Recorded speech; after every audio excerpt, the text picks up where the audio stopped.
microphone. I talked about that earlier. You project, you're an actor. You can. I have a natural loud voice that I can use if you guys would like. You have many different voices you use, don't you? I do, yeah, actually. I think I've gotten a lot of jobs in my career because I spent a lot of time as a kid doing funny voices and making funny faces in the mirror. That's how it all started? Yeah, I know. That's good. I guess the two main things people I think are interested in would be Gilmore Girls, the reboot, and then the Yes. And that there was that little movie, the Galaxy, that little Galaxy thing. of Galaxy Guardians of the Galaxy. Right. That was it. With a sequel on the way too. So. Correct. Yeah. So where would you like to start? Would you like to start Gilmore or Galaxies? Well, I don't know. I mean, it's weird. I've had an unusual year because I spent. Those are the two roles that I've been most known for doing in my whole career, and then I spent the whole first half of this year doing them both again. Going and doing the Gilmore reboot, and simultaneously doing doing Guardians 2, and I've expanded role in Guardians 2, and a lot of days of work. So I'm also doing the part of the rocket work and stuff like that. So yeah, it's like I had a very busy first half of this year. They're sort of tied together to me now, these two jobs. But let me just start with, what did it feel like to come back to Kirk after a 15-year gap? Well, 9 years. I'm sorry, 9-year gap. Yeah, but 15 since we started. Right, yeah. right. But, And it was a trip. I mean, it's like I think that back when I was doing the show originally, I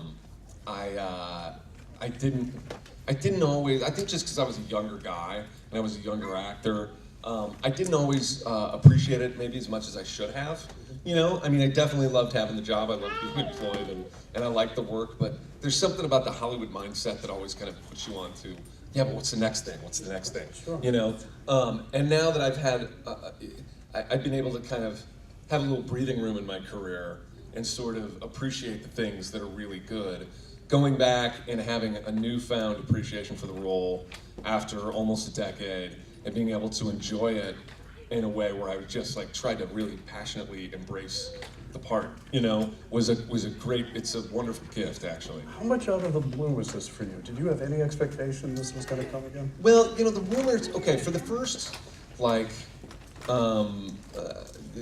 the first many years after the show ended, I would have said, no way will that ever happen. And I think I did say that when people asked me, 3-4 years ago, will they ever put Gilmore Girls back together and shoot more episodes? And I'm like, no, that is not going to happen. Because I just thought that there was a lot of, the show ended in a weird way, and we worked really long hours. Well, the creator left for the last season. Yeah, she had, her contract was up, and they essentially just did not come to an agreement for a new contract for her. So they had new people come in. So the show it never felt right in the last season, even though I think the writers who stepped in did a great job, especially considering everything. I think they did a great job, but it still didn't have that touch that Amy had on the show. But then, so we thought forever that we weren't going to do it, but then just a couple years ago, I guess they did the ATX Festival down in Austin, and I actually wasn't there because I was shooting Belko Experiment, which is another movie I have coming out. But almost the whole cast was there, and they got together, and it was just, I think they couldn't believe how rabid the fan base was, and how the fans of Gilmore Girls have gotten to be like, like fans that you'd see at Comic-Con, and they were so enthusiastic about it that I think they started to say, maybe we should really look into this. Well, these are the fans that probably grew up with Gilmore Girls as teenagers, right? Yeah. And to be there. Yeah, and also Netflix is a whole new ballgame. Yeah. So the show was on originally from 2000 to 2007, and it had a whole generation of people who watched it then. Yeah. But then it also, just in the past 3 years or whatever, it found this new audience this binge-watching audience of people who came to it on Netflix, which is even bigger than the original audience. So it's really an interesting way to look at how television shows can change and how content can be distributed differently now than it ever did. I mean, there's no reason, I don't want to start any rumors because there's no plans to shoot more, but there's no real reason we couldn't if all the pieces came together. You know, we could go shoot more and we wouldn't have to be right away. We could do it 2-3 years down the road again. Right. And the idea that you can start to think in those terms when it comes to an intellectual property, I think is really super interesting. I've only watched a bit of the Netflix series. The questions are real and honest. I'm not really sure exactly what happens or how it develops. But let me ask you, what is your role? Do you do more in these 4? As Kirk, what is my role? Yeah. I mean, I know your role is Kirk. God, I know that. I know that. I should ask the people if they're Gilmore Girls fans. How would you describe Kirk? How would you describe He's Kirk? Kirk. Yeah. No, that's what everybody says. He's Kirk being Kirk. I often say he's kind of like the village idiot. Yeah. I mean, sort of. I know that's almost too hard on him, I guess. There's a really good article in the Atlantic about how Kirk is this man-child, and I think she kind of hit the nail on the head. He's sort of an indeterminate age, and he still acts like a kid, even though he's clearly a grown man. He wants approval. You know, he sometimes he's naughty. Sometimes he's like it's weird. I don't know where. I must have a strange psyche to play this character. He's got some passive aggressiveness in him. Well, yeah, for sure. Certainly. Yeah, no. I guess what I'm asking about the new season, is your role expanded more? I mean, are you doing more? I mean, I have like a little bit. I have this great arc in the first of the 4 episodes, and then a couple of great scenes scattered throughout.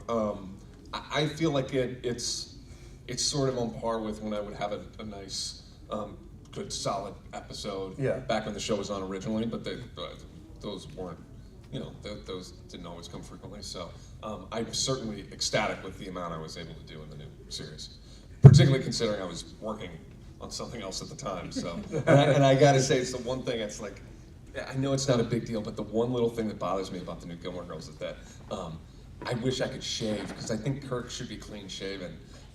But I was shooting Guardians and I couldn't do it. I couldn't shave and so he has to like have this sort of stubble, which is fine. I don't think it's the end of the world. I probably nitpick more than most people. But when I watched it, I'm like, we actually liked that. Yeah? Kirk's trying to look cool, I guess. Grown up and a little scruffy, right? It's imitating me. It was one of the first things I noticed that bugged me. Yeah, well, there you But go. I was like, well, it's his father role. You're the father of the pig, so you have to be the mother. Yeah. That was the 2 things. I couldn't shave, and then we kind of darkened my hair on the side. Not because I'm vain or trying to look younger, but just to look like there was a little more of it, because it was shaved so closely that, like, Kirk looked like a skater, so it's like, like a Ravager, So, like, yeah, we tried to do what we could to make him look as Kirk. You don't as want possible. people watching the Gilmore Girls to go, hey, isn't that the guy That's from Guardians? Exactly. Let me ask you about, I mean, you've had some great, I guess, sort of, if you will, smallish parts and built a career, I think, doing a lot of work in character actor type stuff. Do you have visions of more and bigger and all of that? I mean, I guess that's No, I mean, I'm old school. I'm an old school character actor, Okay. and that's like, that's all I've ever wanted to be since I was a young child, and all I really want to do for the rest of my life. I mean, there's other things that, like, I mean, there's always other projects you pick up from maybe a producing point of view, or I write a little bit here and there, but I'm like an actor to the core. And I think of like these guys that I work with, like the great Edward Herman, who passed a few years ago. These character actors who could do sort of jump around and do whatever. That's the career that I want. Mm-hmm. So I chase the words. I want a good script and a good role to do. And I don't really care about much else other than that. That's good. That's kind of that is sort of an old school kind of. Yeah, I mean, You're I kind like of a to think that I am. groundwork, I don't yeah. know, but Yeah. I think I am. I think that there's like a, I don't know. I'm like, there's this old type of character actor that I get stuck in my head of these guys that would just pop up and just be awesome in everything that they did. And those are the people I emulate. I don't really study work really carefully of like movie stars, you know? I'm going and I'm watching the work of like J.T. Walsh or, you know, all these, you know, Eddie Bracken to go way back, or like these old character actors. Those are the guys whose work that I really study and that I want to be like. That's good. That's good. Well, let's shift a bit into Galaxies, because what I understand is your role is expanding, or what you mentioned it there. Yes. Without giving it away, what can you say about your expanded role? Well, without giving it away, I can't say a whole heck of a lot. But I can tell you this. I can say that the movie picks up a couple of months after the first movie leaves off. And I can tell you that, you know, that Yondu hasn't quite gone hard after Peter Quill, even though he double-crossed Yondu and the Ravagers at the end of the first movie. And so the Ravagers there's some discontent among the Ravagers about that, wondering if maybe Yondu's going soft. And so there's some tension building, and, you know, the Ravagers have to kind of start to choose sides. So that's sort of where we pick up the story in the second movie. I can just tell you that I just think the movie is wonderful. I mean, have you seen a final cut? I've not seen it. Well, it's not, the final cut's not even done. So it's like not, it's still being put together, but I can tell you just from reading the script and being on set almost every day and like everything that I've seen and the assemblies that I've seen and everything, I can't wait to share it with an audience, truly. Were you a fan of the comic book when you were a kid? No, I had never heard of it until my brother got the Really? job. Really? Yeah. Did you go back to the comics at all, or did you start fresh to say that? No, I start fresh. I think that's one of the reasons they chose. And the comic books are cool, but first of all, I'm not like a big comic book guy to begin with. I always like would you know, get some residual knowledge through my brother, because he was always really into comics. So I'd see his collection and I'd hear some things from him, but I was never that into it. But I also think that one of the reasons that Marvel chose that property was to do something really sort of new, and to introduce something to an audience that was a little bit of a blank slate, that didn't have, you know, that didn't have the baggage that doing a new Hulk movie has, where you're not only, you know, you've got, like, you can make a great Hulk movie, obviously, but you have decades of perception of the Hulk in the audience's mind, and like, whether it's the TV series or the, you know, the Ang Lee movie or the second movie or whatever, you know, so when you take a property like that, there's all this baggage. Well, Guardians is kind of like, this is a blank slate, because hardcore fans knew Guardians, but not very many at all. Right, it was new to me. Yeah. Said, hey, where did this come from? Oh, it's from the Marvel Universe, I see. But Totally. Totally. But seeing it now, it's like, I just, to me, it's such a cool sort of entry into that cosmic universe, you know, through those characters. Why do these movies work so well with audiences? I mean, why? I mean, I don't know. I mean, I'd probably have more money if I could really, you know, if I could really distill that into one idea. But I do think this. I think that a lot of times movies, you know, the term family movie has become almost negative, I think, to a lot of film goers, because it's just a euphemism for kids movie. Yep. And I think that Guardians is actually truly sort of a family movie. I mean, it is something that adults and children both legitimately like, and they can like it for different reasons. Right. And older people, I mean, I love it when, and this is something that my brother hears all the time, and I've heard many times, when somebody says, you know, your Guardians of the Galaxy is the first movie I was able to take my grandmother to see, or grandfather to go see, that they really loved, that I felt like was something something current, you know, that I could show them that they loved as much as I did. And to me, that's magnificent. I mean, that's like that's what you're going for as a storyteller. Do they have PG ratings? Is that what they are? I don't know. Who cares? It's like, well, you don't want the cursed G rating. They're so stupid. The motion pictures. Don't blacklist me now somehow. I don't know. But they, you know, it's like, you know, you can put as much violence as you want into a movie, and like, but no even hint of sexuality. It's ridiculous. But I don't know. I think it's probably PG-13. But I don't know. Well, it's a family movie, so that's roughly what. There are certain things that will be seen and won't be seen. Yeah, there is that Jackson Pollock line though in the movie. What's that? In the first one. Let's see. Busy year, you said. I mean, obviously with these two things. Let's look a little into the future, because I'm sure you have things coming up or banked or, you know. I do. I have. Okay. Well, so obviously, the Gilmore Girls thing just dropped last Friday, and that was occupying tons of time, like promoting that and you know, trying to. That was a whirlwind, that whole experience. But March 17th, I've got this movie, The Belko Experiment, which is this kind of psychological horror thriller, also written by my brother and produced by him, but directed by Greg McLean, and it's really cool. There's a whole bunch of great actors. It's about a bunch of people in an office building that are forced to start killing one another, lest they be killed themselves. So it's a feel-good movie. The same audience that goes to Guardians of the Right, Galaxy. yeah, not a family audience. No way. If you don't like violence, you might want to stay at home for that one. And then Guardians 2 is May 5th. I'm doing a bunch of cons next year, and I have some stuff in the works that I can't talk about yet.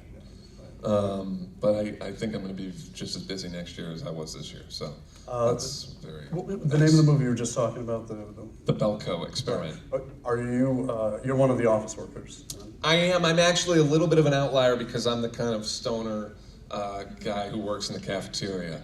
So I'm not one of the suits. Okay. You know, it was nice. I got to wear a t-shirt most of the movie instead of a tie. What's your stoner voice? Probably the one I have now.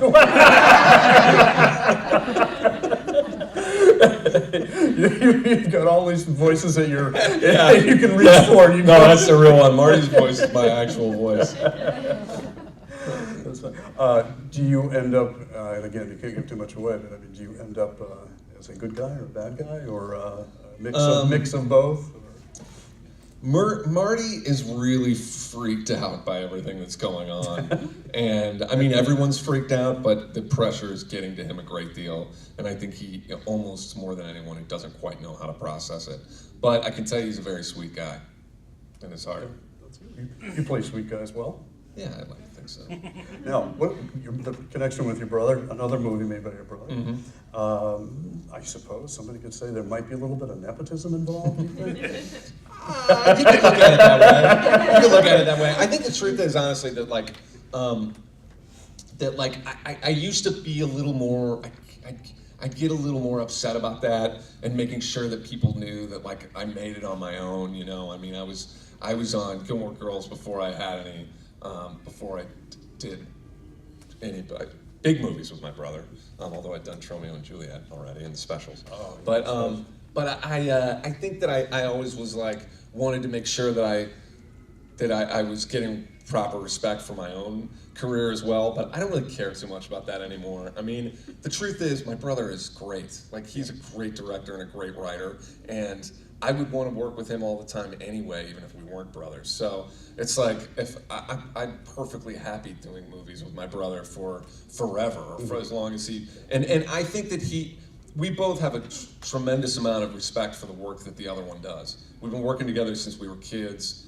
It's one of the reasons I think that I came on board to help with Rocket and Guardians, is that I know my brother trusts me a great deal. He trusts the work that I do. I trust him, and it's sort of, we have this great sort of communication and working relationship. And so, you know, I trust that, like, if he writes something that there's no part in there for me, cool. I'm not like, you know, like it's not like I expect to be in the movies he makes, but I think that he writes in a certain voice, and sometimes he gets a guy, you know, a lot of times when he's writing, I think he gets the voice of one of the actors that he likes in his head, and he starts sort of writing for them. And I'm fortunate enough to be one of the people in his repertory of his imagination, you know.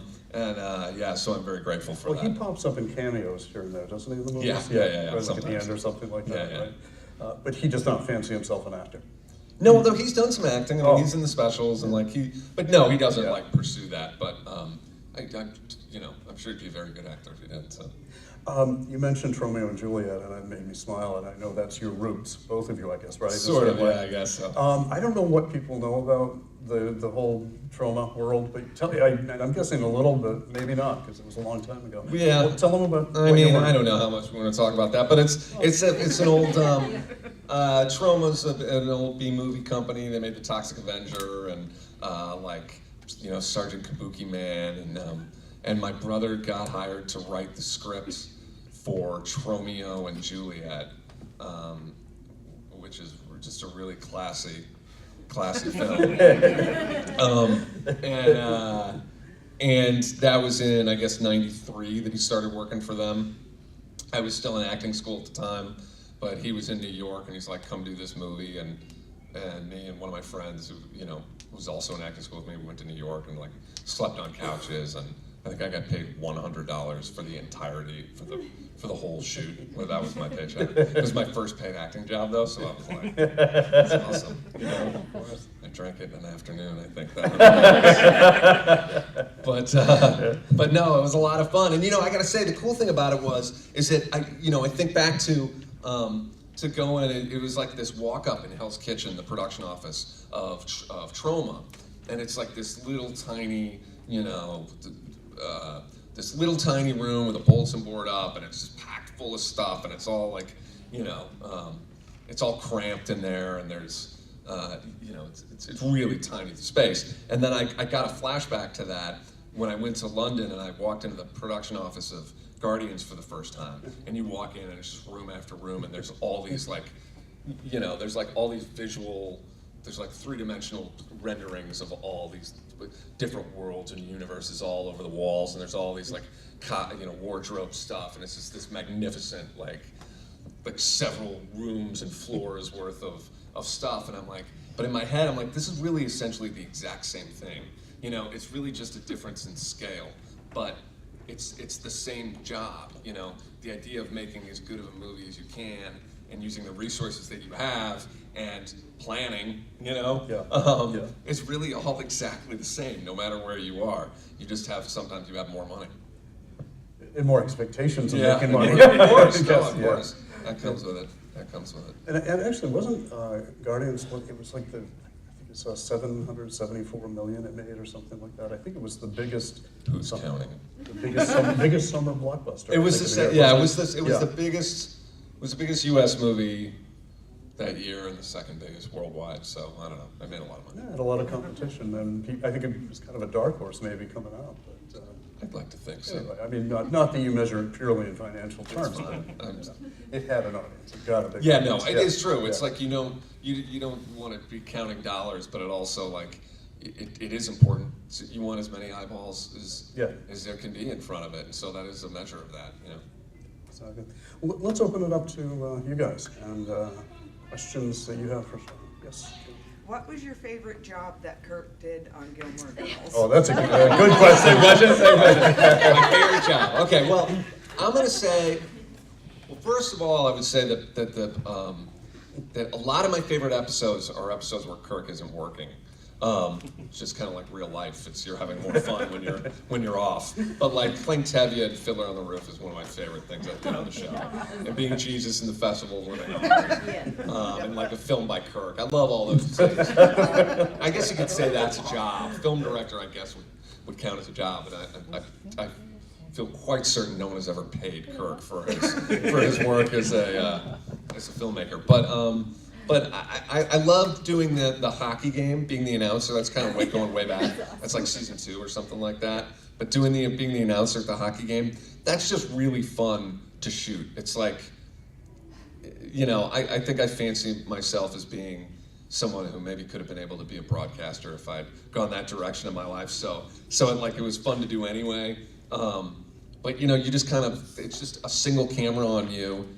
And it's just all me trying to deliver jokes. It's just a fun way to work, And And I had some really good lines in that. talking about the nonverbal stuff, though, the journey of. Oh yeah, the journey of man, where I did the right. What's funny about that was that's one of the few things. I mean, people ask if there was ever like any improvisation or anything like that, and we could go off script on Gilmore Girls? And the answer to that question is never, ever, ever, not once. Like there is not, and I swear this is true, there's not a syllable on that you see in that show that was not on the script and was not on the original script when we sat down and did it. But some of the physical stuff, like the journey of man thing, all that set, so I'm used to this job where I go in and everything's exactly set out for me, point by point. Every word is in place. But then I go and I do an episode like that, and it says, Kirk gets up and does a mime of the journey of man going through stages, and that's all it says. It doesn't say anything about what I do. And so I went up. I think either Amy or Dan directed that episode. I think, but I went up to Dan Palladino and I asked him. I was like, "What do you want me to do here?" And he's like, "Oh, just do your thing." So now I'm sorry to say, I guess that's my thing. What you saw on screen, because that's just what I did. So. How many takes did you do with that, Joe? Not many, honestly. I just did that. I don't know. It's like, I don't know. I'm a weirdo. I think one of the things that's so hilarious about it is it takes a fair amount of time for you to do, and then the reaction shots of what the hell is Yeah, he doing? yeah. It's a really comic thing. And actually, there was a good piece. I was just seeing this on TV Guide about some of your best bits. Have you seen that story yet? Or it's online, so it has clips from some of the episodes. Oh, maybe so. It's the greatest hits. Oh, that's Greatest cool. hits kind of thing. It really was. That's very cool. It's good. Yes, go ahead. Speaking of the scripts, since everything's just there for you, and you can't change anything. Did Amy and Dan give you any backstory behind the script, like how you got Pig, or if you're still with Lou? No, that's all up to me. No idea. I mean, I can make up my own backstory, or I can ask them questions, but Amy is, Amy and I are very much on the same wavelength in terms of, I think that there's a symbiosis to how she writes the character and how I perform it. She knows what she's gonna get from me, and I pretty much know what she wants for the most part. And I know that if I were to ask her a question, she'd almost certainly say, "I don't freaking know," So I'm just kind of up to me to fill in those gaps. You mentioned you were filming Guardians and Gilmore Girls concurrently. As an actor, how hard was that to transition between the two roles, headspace-wise? It's certainly the hardest thing I've ever done in my career, for sure. Because I'm also playing two roles in Guardians. So doing all three things, in some ways the hardest part is just the actual physical stamina, because they're in two different cities, so I'm flying back and forth. I'm spending a lot of time in the air, a lot of time traveling. I'm doing a lot of sort of strenuous physical work as Rocket a lot of times. And so some of it is really just a matter of keeping myself in shape and eating right and mentally prepared. I've gotten much better about that in my career in the last 5 years or something, really realizing as I'm getting older that I gotta really take care of myself, because my body is my bread and butter, that's how I perform. So some of it is just stamina, but from a psychological perspective, I don't know. It's just triple the workload. I mean, I still approach each role more or less the same way. I just have to do it for each one, and then it's a matter of being in the right headspace when it's time to perform, which I think is, in a lot of ways, is sort of the most important tool that at least I have as an actor, is being able to kind of to find the right headspace for whatever character I'm playing.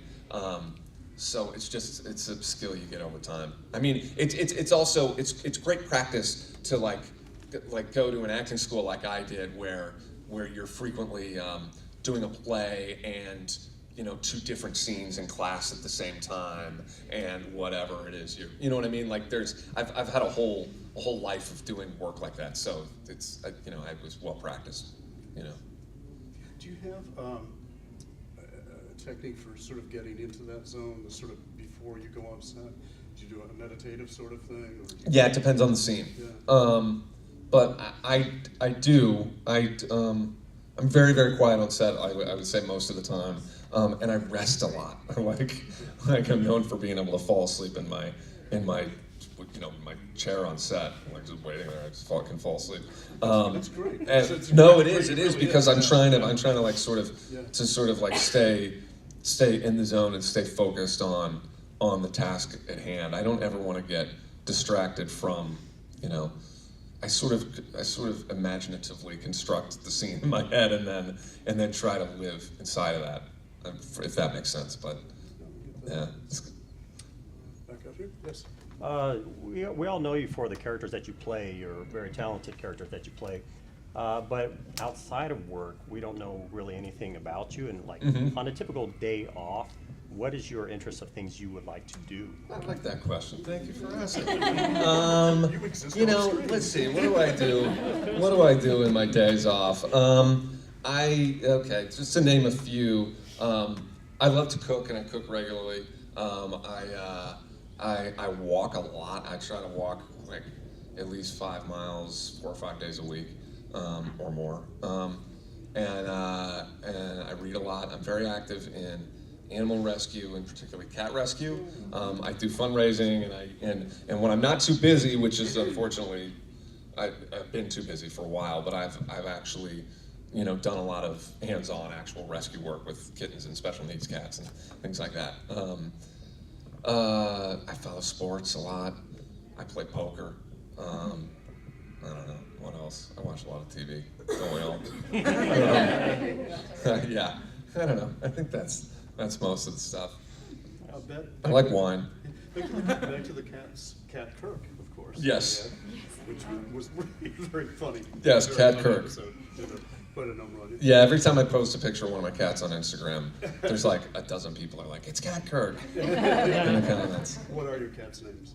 My cats' names are Thomas Hearns, Pirate Jenny, and the Business. Yeah, like he's giving him the I get business. the first. Oh, giving them. Yeah, like there was I don't know why, but there's this funny thing from an old pro football game where one of the refs was announcing like a hit that the quarterback took, and he goes, "Roughing the passer, number 65. He was giving him the business." And I saw that, and I was like, "That's an awesome name for a cat." I'm curious. My wife is into cat rescue stuff too, so I'll just go one more on that. How did you get interested in that end of the world, rescuing? Part of it was through the business, actually. I grew up with dogs, and then I had and then I had a cat. I got a cat with some friends in college that I had for many years, and I learned that I really sort of loved cats, and that I understood them in a way that most people don't. I don't know that I was the best owner to her all the time, and then she passed sort of tragically, and then I was, I was dating this girl at the time, and we decided to get a cat, and we rescued the business and got involved with the rescue that we got him from. He was like 9 days old when we got him, so we had to bottle feed him and be up with him every few hours, and and just really got into it, and learned that I'm good at it. Like I have a knack for understanding what cats and kittens need for their welfare, and so I love doing it. And I think all cats are different. They're really interesting animals to me, and it's really incredibly rewarding work when you foster. You take an animal that's sick, for example, and nurse her to health, and it can be a really arduous and devastating process. They don't all make it, but when they do, and you then place them in a home with someone who just loves them, and it enriches both of their lives, both the life of the owner and the animal. To me, it's just like incredibly rewarding. It's one of my favorite things in the world. Oh, that's great. That's really nice. Yes. Okay. So when you have time to watch TV or movies, what do you like to watch? I watch a lot of different stuff. I mean, like everything from, my two favorite shows on television right now are probably Game of Thrones and Crazy Ex-Girlfriend, which couldn't be more different. Whatever, anything good. I just finished watching the first season of Luke Cage. I still watch I still watch Survivor after all these years. Right? Survivor's still great, We're right? obsessed with it. It's still great. I watch whatever, I don't know. I mean, Have you watched Bosch yet? Boss? Bosch. Oh, Bosch. Bosch. No. Oh, that's so good on Netflix. Is it? Yeah, Okay. It's, the Michael Connelly books. That Oh, okay. were made into, he compressed, I guess, 6 of his books into 2 series. And it's one of the Got it. best. I'll check it out. Definitely do. It's a good one. Yeah. How did you go from just that random character on the first episode to being such a recurring character? The just enormous power of my talent. Did you know you were coming back, or did you just? No, I had no idea. I did one episode. I did an episode. I was the DSL installer. My agent at the time recommended that I pass on the audition. Did not even go to the audition because it was a co-star and not a guest star. And they were like, "We see you as being more of a guest star. You shouldn't be doing this. It's it's an acting thing." But I had a manager at the time who was friends with one of the casting directors. He said, "I think you should go. It looks like it'd be a good show." And I was like, "Let me read the scene." And I read the scene. I'm like, "That's a good, funny scene. Of course, I'll go do it." And so I got the job. Figured it was one day and done. And then 2 weeks later, I now know that the story goes that a couple of episodes later, there was a character who was delivering swans to a wedding, and Amy went to the casting directors and said, "I want a guy like that guy who played the DSL installer for this." And she said, and Jamie Rudofsky, bless her heart, I should give her an awesome Christmas gift every year, actually. But Jamie Rudofsky said, "Why don't you just cast that guy again? Just bring him back, that same guy." And Amy slept on it over the weekend, I think, and said, "Oh, that's an interesting idea." And then came back and said, "Okay, yeah, I'll offer him the job." But from my perspective, I didn't hear any of that. So all I just heard was like, "Oh, hey, you booked another episode of Gilmore Girls." And I'm like, "Wow, they brought the DSL installer back?" And then I just see that it's a different role. And I didn't know. I'm like, is this, and if you go back and watch those episodes, that's not really Kirk delivering swans at the wedding exactly. I'm playing him much differently than I ended up playing the character. Not much differently, but it's a subtle. He didn't have a name. The DSL guy had a name. Yeah, I was gonna say, it was a different name. Mick was his name. And the story behind that is that then after 2 or 3 episodes of me doing that, I think Amy really decided, hey, I like this guy. He's going to be part of the Townies, the. Go ahead, man. Just say it out loud. It's all good. Yes, I know. So the story is that the character's name was Mick, and then after a couple of episodes of doing that, she decided, I'm going to make this guy part of the fabric of the town, and just fully forgot that she gave the character a name. Like she just didn't remember. But I think the reason it's funny about that is that I think the reason that his name is Kirk is because Miss Patty then has the line where she calls him Kirk the Jerk, which if his name had remained Mick, you can use your imagination. But I think that looking back, it just took 3 or 4 episodes to kind of, for that character to find its sea legs. It's not like it is today where so many television shows now, the whole season is written, and so you've got 10, 12 episodes and they're all written in advance, and then you go and block shoot them so that you have your character's whole story arc. This was back in the olden days of television where they were just going episode to episode. And did you fire that manager? That agent. The agent? I'm no longer with that agent. Yeah. Hey, on the new one, on the reboot, being that you're not tied to network TV and TV standards, do you go outside of the boundaries that you might have had? Well, Gilmore's not really that kind of show. I know. They're not gonna I don't know. I think they say shit now a couple of times or something. That's all. That's really the only thing that I think that they would want to do. I think that the difference, it's less about what you can get away with in terms of the censors or anything like that, than it is just creative stuff and not having any creative meddling. I mean, from what I understand, now I'm not part of the production process, so I don't, you'd have to ask Amy and Dan about this, but from my perspective, it seemed like Netflix is very hands-off, that they just sort of like, we trust you, we trust your vision, go make the show that you want to make. And I think the quality shows. I mean, I don't know, it's hard to get a sense yet for what fans think of the reboot, and I can imagine that they have wildly differing opinions. Some people probably love it, some people are probably disappointed that you know, Rory's meandering in her life and hasn't, you know. Some people love that because they relate to it. They're like, you know, I feel that too, that I was going to be a, you know, this straight A student and I'm kind of meandering, you know. But I think that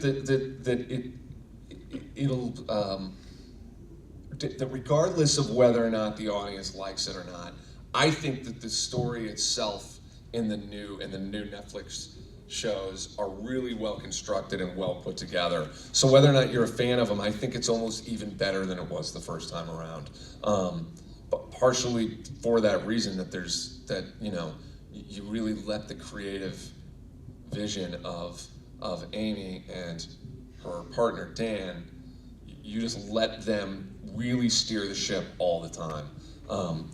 Most things that I've been a part of in my career that I think are the best quality don't have too many cooks in the kitchen. There's always some, you know, there's always like, it's still a business and a commerce, so you can't just have total autonomy. You have to listen to the people who are writing the checks to make something. You know, you have to, you should. But creatively, you really want one captain of the ship. So I think, you know, particularly this year, I've been super lucky. You couldn't ask for better creators than Amy Sherman-Palladino and my brother James. Are there any downsides to, I mean, you seem like you're in a pretty good place acting-wise and all that. Are there any downsides to any of this for you at all? Or is it just... Not really. I mean, you know, I like, it's great. I'm in the best place I've been in my career, and I feel so foolish or petty, like complaining about any of it, honestly. It's like, this is what I've been working for, and now I'm sort of feeling like I'm here, so I want to look around and just be here, you know, and be present and enjoy it. It's like what I was talking about before about how in Hollywood you get sort of wrapped up in what's the next thing, and like, yeah, on one hand, I do need to know at some point what the next thing is because I need to work, but I don't want to get wrapped up in having some sort of idea about what that has to be or is supposed to be. I try to just really enjoy what I'm doing. I think sometimes I think that I wish, sometimes when I'm out in public, I wish I could turn it off, you know, so that I wasn't recognized maybe quite as much all the time. But that's really nitpicking, you know? And I would mostly leave it on, even if I could turn it off. I would think one of the really fun things about doing what you do is you get to work, I mean, I know you've been with the Gilmore Girls and the Guardians thing, but you get to work with different companies for set periods of time. So you kind of make, you know, everything sort of new again in some ways. It's like, I think people who work a 9-to-5 job, and it's the same sort of thing day after day, really envy or look to that kind of, wow, it's fresh, you do new things. Well, that's the plus. I mean, there's a huge plus and a huge minus to that lifestyle, because once you get to a certain place, it can be really great to go and have this sort of, as you say, it's almost like a rebirth every time you take on a new project. Very exciting way to work. But there's so much volatility in my career, you know, and not knowing if I'm going to have a job in 6 months or, you know, often 2 weeks, you know, it's like, that can be very tough to stomach. You gotta sort of, in order to be an actor, you've got to have a lot of different things, and you know, not just some sort of acting talent. You know, you also have to sort of be the CEO of your own career and of like marketing yourself and your you know, yourself as an actor. You know, you also have to be able to deal with rejection and deal with like not knowing what's going on in your life all the time. It's like there's a lot of things that that you need to juggle. It's not easy to be an actor, honestly. How many parts would you say that you went up for that you did not get in your career?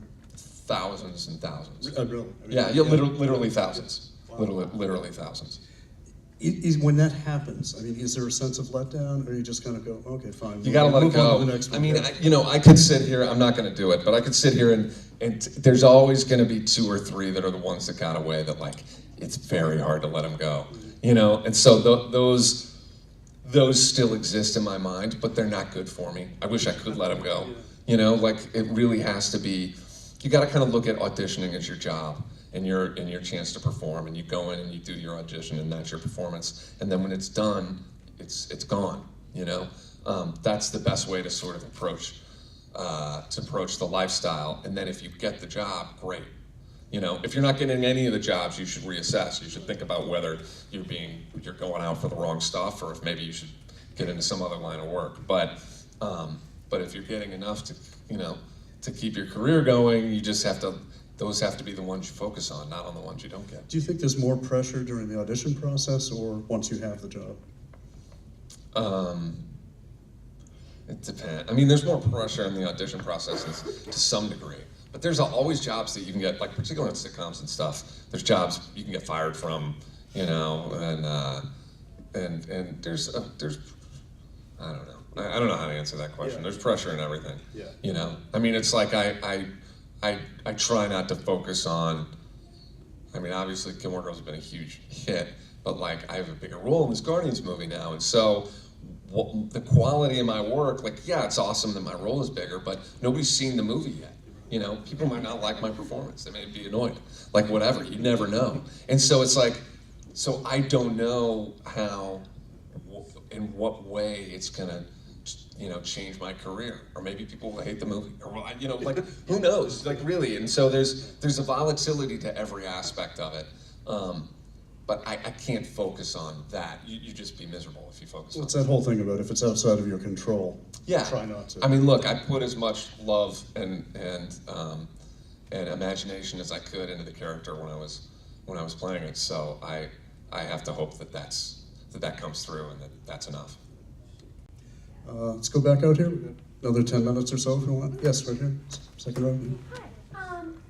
I'm wondering, like, what is your favorite scene that you've done out of everything you've done? Not even if you just go beyond Gilmore Girls and Guardians, like anything. What?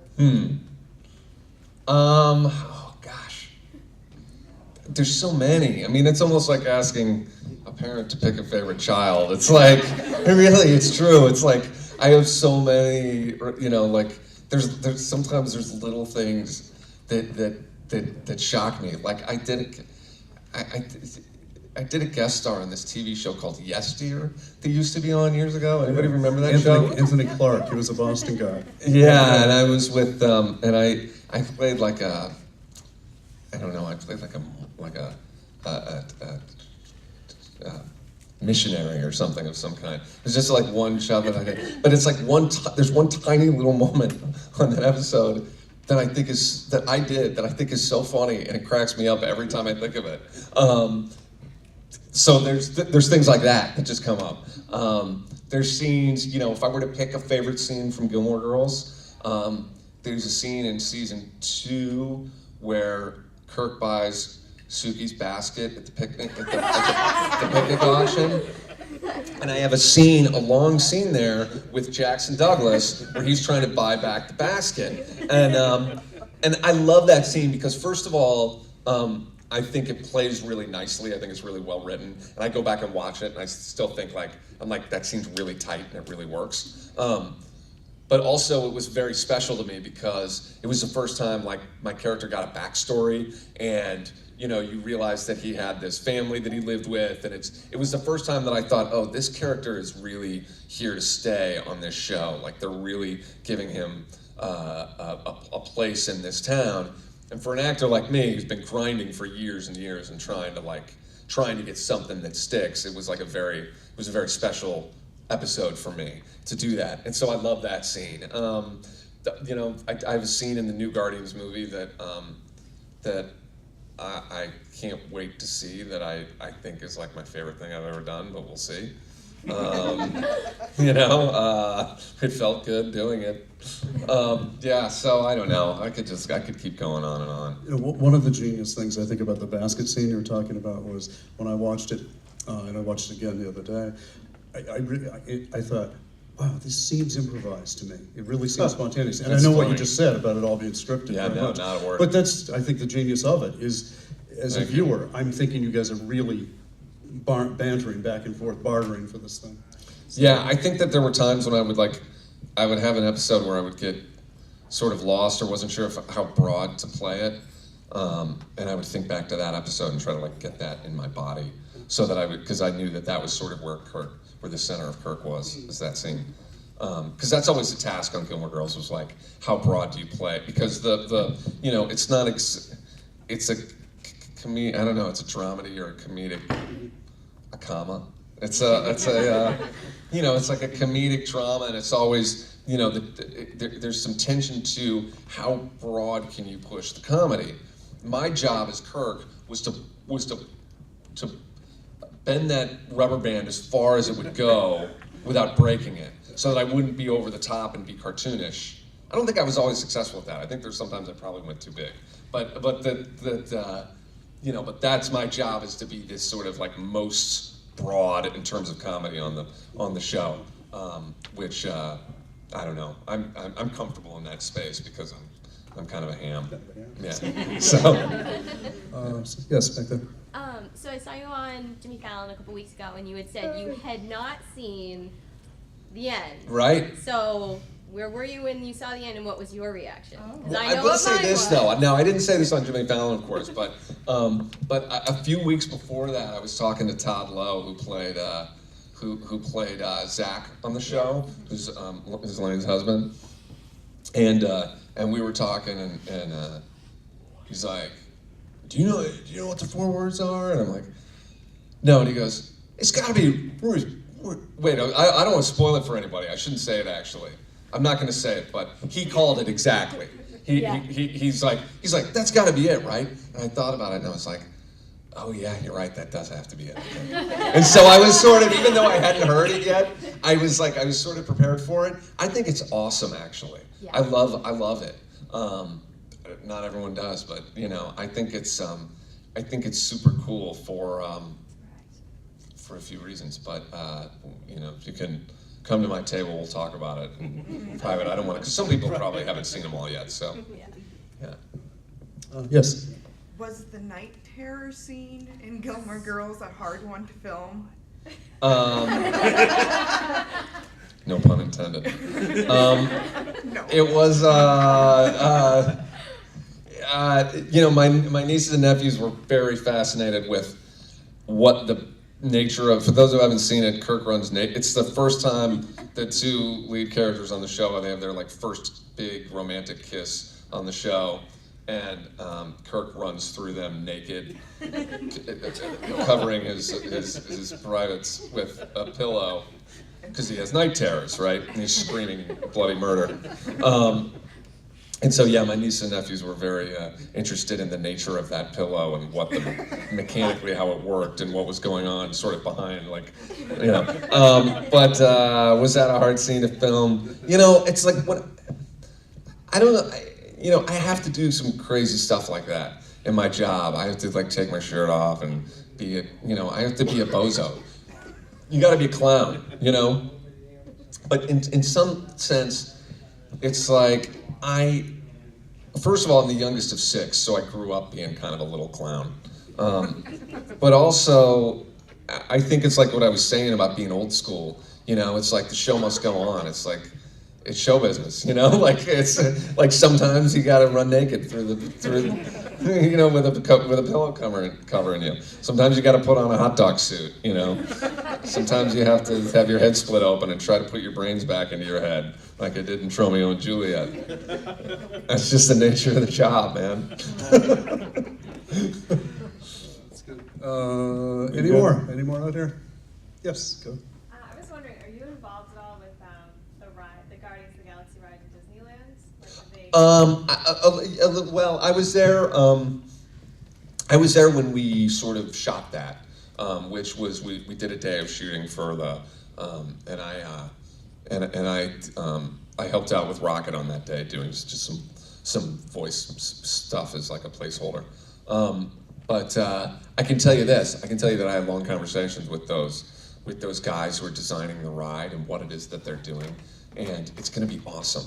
I really think it's going to be super cool. So anybody who's like bummed that the ride is changing, it's like the ride itself is just going to be better, you know, and it's going to be similar but better. Now it's a Guardians theme instead of a Twilight Zone theme. I don't think it's the end of the world, but I'm excited to ride it, you know. Yeah. Yes, go ahead. Is there a role you haven't had yet that you would like to get? All of them. I don't know. Nice setup. Yeah. No, I try to like focus on what is available to me and not what could be available to me, you know? So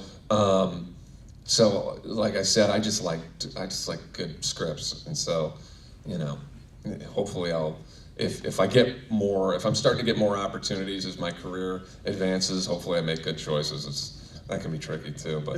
Do you look forward to acting when you're, say, at an advanced stage, like a Donald Sutherland? Oh yeah, thing? yeah, for sure. Yeah, you can see yourself as that guy too. Yeah, character actors do not retire. Right. They die.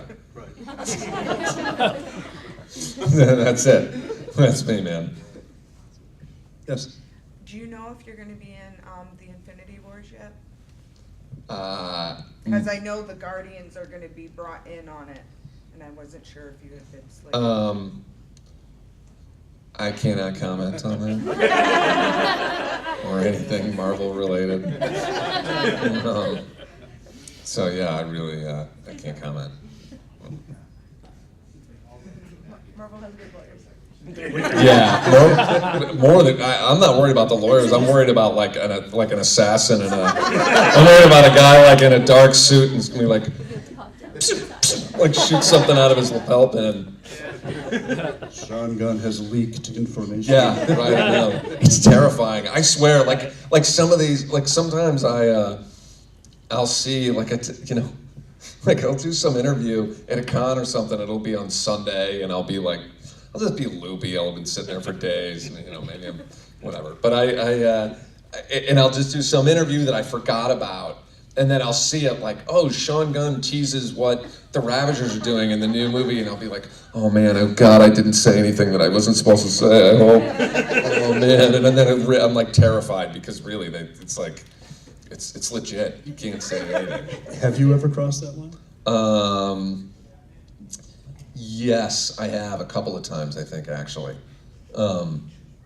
But it didn't go big. But there was like once or twice when I said things I shouldn't have. How were you punished? Just like 40 smacks of a cane on my back, 40 lashes. All right. Well, we are at about an hour. We All all right. good? Everybody good? Thanks, Let's hear it for guys. Sean Gunn. This was fun, actually. Say that like you're surprised. Well, a song about never saying never and never being told what you can or cannot do. This is one of us. A 1, 2, 3.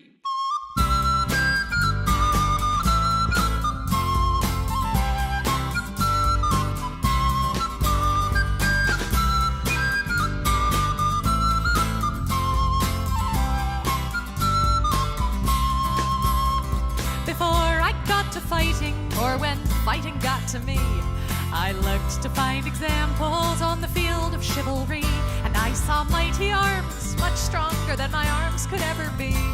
So I thought perhaps that field was not for me. But still I stayed and watched the fighting, till one figure stood apart, in armor newly fashioned, and a helm more pot than art. But each blow is thrown with honor and a lightness of the heart. So I took that step which soon became a start. 'Cause she was not the biggest fighter, nor one to raise a fuss, but I remember being proud that she was one of us. And we might never stand together in a shield wall side by side. Because of her I lift my sword with pride.